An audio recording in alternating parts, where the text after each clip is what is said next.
भविष्यात सुजलाम सुफलाम मराठवाडा आपल्याला पाहायला मिळू शकेल। संपूर्ण राज्य जलसमृद्ध होऊ शकेल। खरं तर या स्वप्नपूर्तीचा प्रवास 2014ला सुरू झाला होता। 2014ला देवेंद्रजींनी राज्यात जलयुक्त शिवार ही योजना प्रत्यक्षात राबवायला सुरुवात केली आणि जलयुक्त शिवार योजनेचं लोक चळवळीत रूपांतर झालं। पावसाचं पाणी कोणत्याही प्रकारे जमिनीत मुरलं पाहिजे, पाणी अडवलं पाहिजे आणि यासाठीच जलयुक्त शिवार योजनेअंतर्गतच अनेक शेतकरी उपयोगी योजना सुरू झाल्या।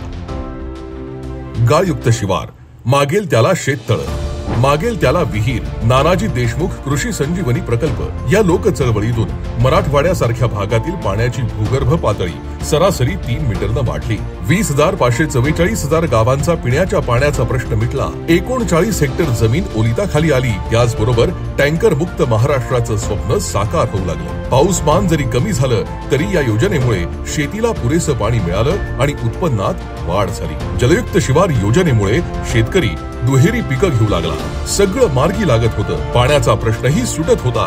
मात्र जनतेला फसवून उद्धव ठाकरेंनी मुख्यमंत्रीपद बळकावलं आणि असूयेपोटी देवेंद्रजींनी सुरू केलेल्या या जनकल्याण योजनांना स्थगिती दिली। त्यामुळे देवेंद्रजींसह जनतेनं पाहिलेलं जलसमृद्ध महाराष्ट्राचं स्वप्न मागे पडलं होतं। मात्र पुन्हा एकदा महायुती सरकार आल्यावर जनतेच्या मनात विश्वासाचं बळ निर्माण झालंय। सुजलाम सुफलाम महाराष्ट्राचं स्वप्न आता सत्यात उतरणार आहे। त्यासाठीच जलयुक्त शिवार 2.0 या योजनेचा जागर करूया आणि महाराष्ट्राला जलसमृद्ध बनवूया।